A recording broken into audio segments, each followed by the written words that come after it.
স্মৃতিসৌধে জাতীয় নাগরিক পার্টির শ্রদ্ধা নিবেদন। পুরনো সংবিধান রেখে নতুন বাংলাদেশ বিনির্মাণ সম্ভব নয়, মন্তব্য নাহিদ ইসলামের।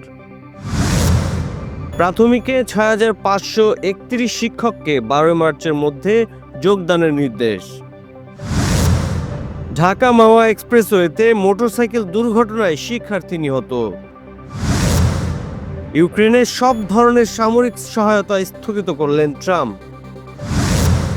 সিরিয়ার বন্দরনগরী তার্তুসে ইসরায়েলের বিমান হামলা। ক্রিকেটারদের বেতন ও ম্যাচ ফি বাড়াচ্ছে বিসিবি। পাওনা টাকা আদায়ে আইনি ব্যবস্থা নিচ্ছে এফডিসি।